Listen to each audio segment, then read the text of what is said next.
प्रधानमंत्री से मिल के आए हैं। प्रधानमंत्री ने कहा है कि यूपी में ऐसे ही चापे रही है लोग। लेकिन कह रहे हैं कि अभी कुछ दिन पहले तक आप बहन जी को प्रधानमंत्री आप लोग बना रहे थे और फिर अब उधर चले गए, जो कि बिल्कुल ही विपरीत विचारधारा जिनकी। तो लोग ये कह रहे हैं कि अभी आप कुछ दिन तक विपक्षी गठबंधन में शामिल होने की बात कर रहे थे, अब आप एनडीए में चले गए, तो इसका मतलब कि विचारधारा फिर आपके कहाँ है कि अगर इधर नहीं मिला तो हम उधर चले जाएंगे? एक विचारधारा मैं उसको भी स्पष्ट कर दे रहा हूँ। पुराने तमाम वीडियो वायरल हुए जिसमें प्रधानमंत्री पर या मुख्यमंत्री पर आप ओम प्रकाश राजभर जी, आपकी पार्टी के लोगों ने निशाना साधा है, उन्हें दलित पिछड़ा विरोधी बताया है। तो अब कैसे उन वीडियो को डिफेंड करेंगे? देखिए बशीर बद्र कह भी गए, बहुत पहले कह गए हैं कि दुश्मनी जम के करो, मगर ये गुंजाइश रहे कि जब हम दोबारा मिले तो शर्मिंदा ना हो। तो आप लोग फिर ऐसा अटैक करते हैं क्यों है कि दोबारा मिले तो फिर शर्मिंदा होना पड़े? आप भाजपा के साथ रहते हैं तो समाजवादी पार्टी उसके नेताओं को बिल्कुल क्रिटिसाइज करते हैं, उनके खिलाफ बोलते हैं, और सपा के साथ चले जाते तो बीजेपी के नेताओं को बिल्कुल क्रिटिसाइज करते हैं। तो ऐसा कराए क्यों जाए? आप सब काहे क्यों जाए? लोग ये भी जानना चाह रहे हैं कि ओम प्रकाश राजभर जी मंत्री पद की शपथ कब ले रहे हैं और आप कौन सा सदन में जा रहे हैं? सोशल मीडिया पे आप लोग बहुत एक्टिव रहते हैं, देख भी रहे होंगे। क्या लग रहा है कि लोग अप्रिशिएट कर रहे हैं आप लोगों के इस फैसले को कि क्रिटिसाइज कर रहे हैं? एक जाति वर्ग एक है एक जाति वर्ग है जो इस प्रकार से हम लोगों को मतलब वो उस पे तमाम तरह के मतलब लिखन पढ़ंत कर रहे हैं, तो उससे हमारे सेहत पर कोई असर नहीं पड़ता। सुहेल देव भारतीय समाज पार्टी के महासचिव हैं। अरविंद जी, प्रधानमंत्री से मुलाकात हुई, बड़ा प्रसन्न दिख रहे थे आप और ओम प्रकाश राजभर जी। क्या मंत्र दिया प्रधानमंत्री ने? देखिए, मुलाकात चाहे जिससे होती है तो प्रसन्नता तो आती ही आती है, और मुलाकात माननीय प्रधानमंत्री जी से हुई, जेपी नड्डा साहब से हुई, माननीय गृह मंत्री जी से हुई। तो मुलाकात के दरमियान मुझे सबसे अच्छी बात यह लगी कि आप सभी लोगों ने मिल करके हम लोगों को अपनी ताकत का अंदाजा करा दिया कि पूर्वांचल में जो पकड़ आप लोगों की है, जनमानस में है। प्रधानमंत्री ने कहा, ये सारे बड़े नेताओं ने कहा इस चीज को, क्योंकि इसका परिणाम भी है ना। इसका परिणाम 2022 का चुनाव रहा है। 2022 के चुनाव में ये परिणाम दिखा, 2019 का भी परिणाम दिखा था कि 7 सीटें पूर्वांचल में हार गए लोग। तो इस वजह से उनको सबसे ज्यादा खुशी इस बात की है कि एक हमारा बिछड़ा हुआ साथी हमारे साथ आ गया है, और वो साथी ही नहीं है बल्कि वो 4 कदम हमको लेकर चलने वाला साथी हमारा है।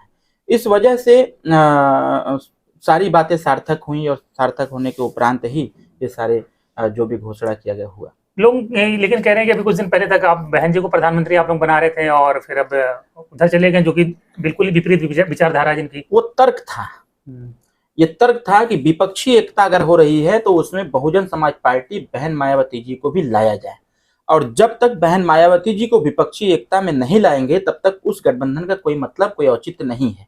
उत्तर प्रदेश में जिसके पास 13% वोट हो, हर विपरीत स्थितियों में भी 13% वोट हो, उस वोट को अखिलेश यादव जी नहीं समझ पा रहे हैं, उस वोट को नीतीश जी नहीं समझ पा रहे हैं, उस वोट को तेजस्वी नहीं समझ पा रहे हैं। बहन जी खुद ही ना आना चाहती हूँ गठबंधन में, उन्होंने कह दिया मैं अकेले लड़ूंगी। जब अखिलेश यादव जैसा व्यक्ति ये कह देगा कि बहन मायावती जी के साथ गठबंधन करने का हमारा तजुर्बा ठीक नहीं था और इनका वोट ट्रांसफरेबल नहीं है, तो बहन जी फिर काहे गलती करेंगे?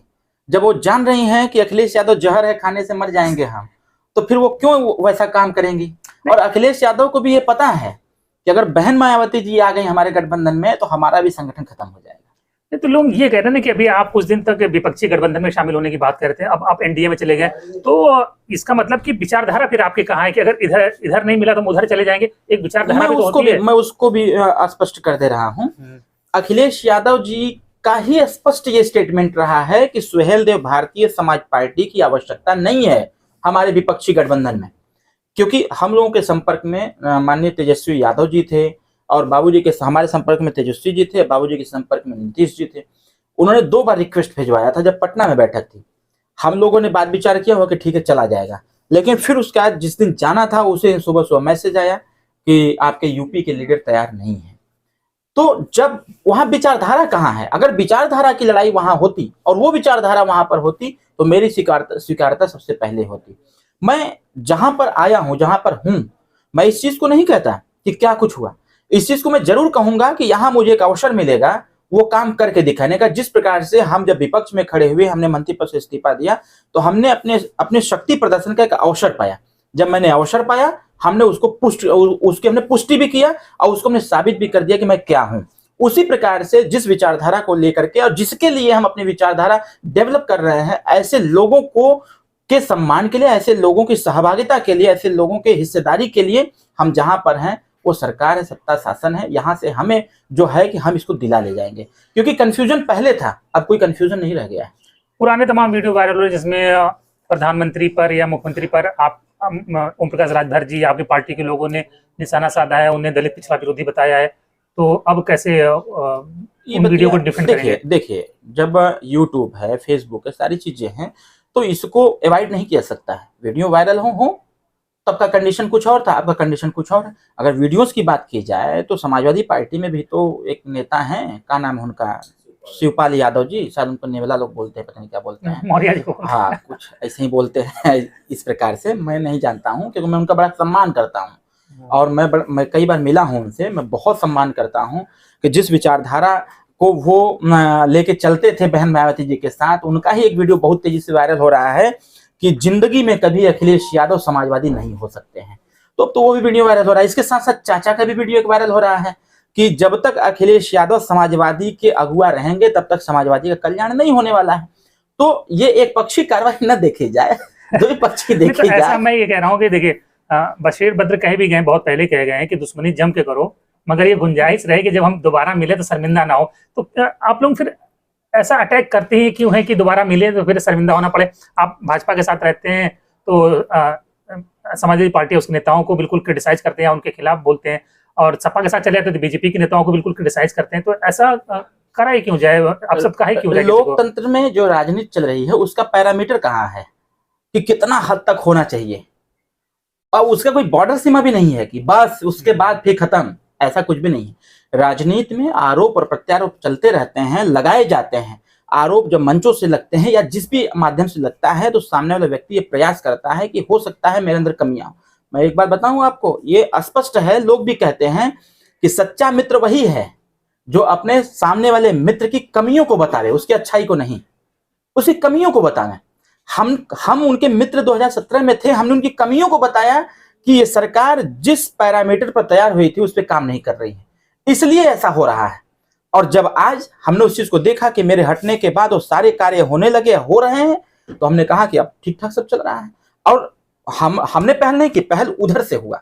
जब पहल उधर से हुआ, माननीय प्रधानमंत्री जी ने पहल किया, माननीय मुख्यमंत्री जी ने पहल किया। अब आप सोचिए, राष्ट्रपति का चुनाव हो रहा हो, मैं गठबंधन समाजवादी के साथ हूं, वो बेचारे हमसे वोटवे नहीं मांग रहे हैं। हम 5 to 6 वोट लेके यहीं बैठे थे, सुबह से लेके शाम हो गई, कोई पूछबे नहीं किया, मीटिंग भी खत्म हो गई, मिठाई भी सब खा लिए, वो विपक्ष के राष्ट्रपति के उम्मीदवार भी चले गए, कोई सूचना नहीं आई। तो हम क्या करेंगे? हमारे विधायक क्या करेंगे? नोटा तो है नहीं कि नोटा दबाएंगे। तो उसको माननीय योगी जी ने देखने का काम किया और उन्होंने सारी चीजों को दूर करते हुए उन्होंने तत्काल फोन लगाया कि राजभर जी आप हमारे पास आओ, हम हमारा सम्मान करो और हम आपका सम्मान करेंगे, आप हमारे पक्ष में मतदान कराओ और सारी पिछड़ी बातों को छोड़ करके जो आप लड़ाई लड़ते हो, जिनके लड़ते हो, आओ मिल करके काम करो और सत्ता में रह करके उनका कल्याण करो। लोग ये भी जानना चाह रहे हैं कि ओम प्रकाश राजभर जी मंत्री पद की शपथ कब ले रहे हैं और आप कौन सा सदन में जा रहे हैं? मंत्री पद हमको नहीं लग रहा है कुछ ऐसा, हमको तो ऐसा नहीं लग रहा है। हाँ, सरकार के साथ होने पर हमारे जो गरीब जनता है जो उत्तर प्रदेश में निवास करती है, उसका थाना, तहसील, ब्लॉक की समस्याएं समाप्त होंगी, दर दवाई उसका होगा।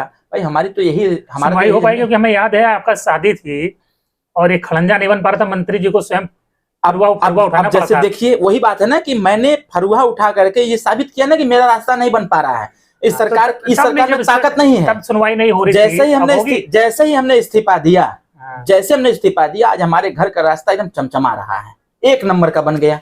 तो कहीं ना कहीं चुनाव आ रहा है तो वोट लेना है आपके लोगों का, तो नहीं, ऐसा कुछ भी नहीं है। मेरी शादी बीतने के बाद 10 दिन बाद वहां गिट्टी सब गिरने लगा, रास्ता बनकर तैयार हो गया। ऐसा बात नहीं है।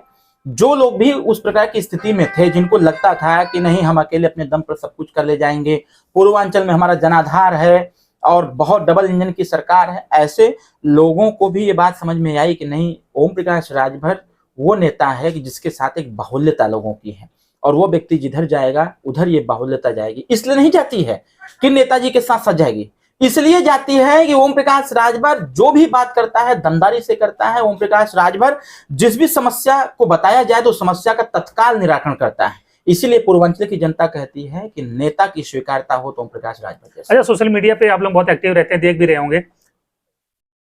क्या लग रहा है कि लोग अप्रिशिएट कर रहे हैं आप लोगों के इस फैसले को कि क्रिटिसाइज कर रहे हैं? मेरा मुझे एक जाति वर्ग एक है एक जाति वर्ग है जो इस प्रकार से हम लोगों को मतलब वो उस पे तमाम तरह के मतलब लिखन पढ़ंत कर रहे हैं, तो उससे हमारे सेहत पे कोई असर नहीं पड़ रहा है, क्योंकि हम जानते हैं। और ये लिखन पढ़ंत जो है वो हो रहा है सुबह से लेकर के 12 बजे के पहले, उसके बाद जो बदल जा रहा है, उसके बाद हमारे एक फोन पर लगातार फोन आ रहे हैं, तो फलनवा यादव फलनवा यादव फलनवा यादव।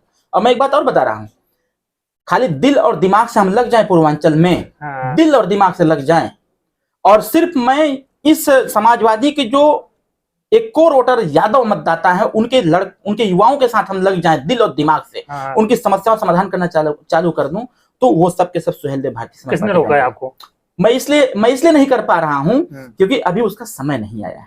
जब उसका समय आएगा तो वो भी हम करके दिखा देंगे। करिए, लोगों को जोड़िए, करके दिखाएंगे। एकदम जोड़ना चालू कर दिए हैं, जोड़ना चालू कर दिए। ऑनलाइन सदस्यता चल रही है, आप ईमेल हमारा उठा के देखेंगे, धड़ उसमें आ रहे हैं। सब लोग फोन कर रहे हैं, कार्यालय पर नंबर दे रहे हैं कि नंबर नोट करके उनको बताओ कि पार्टी ज्वाइन करे। उनको पता है कि माननीय अखिलेश यादव जी, कोई भी व्यक्ति थाने पर फंस जा रहा है, कोई सुनवाई नहीं हो रही है, तो उनको पता है कि हमारी सुनवाई कौन कर। अभी कल ही बनारस के चौबेपुर थाने से हमारे पास फोन आया, लड़ाई झगड़ा कर लिए सब लोग, समाजवादी के लोग।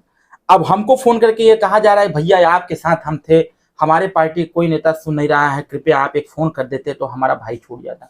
हमने तुरंत फोन घुमाया, मैंने बताया मैं अरविंद राजभर बोल रहा हूँ।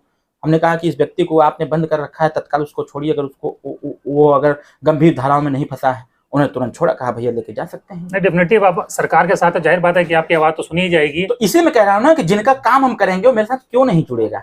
और ये नीचे से आवाज आ रही है कि अखिलेश यादव जी एक बार सुनते हैं और सुझाव अगर दे दिए कि सर ऐसे करने से पार्टी आगे बढ़ेगी, दोबारा मिलते ही नहीं।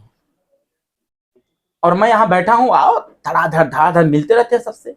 कार्यालय बड़ा करना पड़ेगा, कार्यालय अभी छोड़ के कार्यालय हो वो हो जाएगी कौन दिन है। तो अरविंद राजभर जी को आपने सुना और प्रधानमंत्री से मिल के आए हैं। प्रधानमंत्री ने कहा है कि यूपी में ऐसे ही चापे रहिए। धन्यवाद।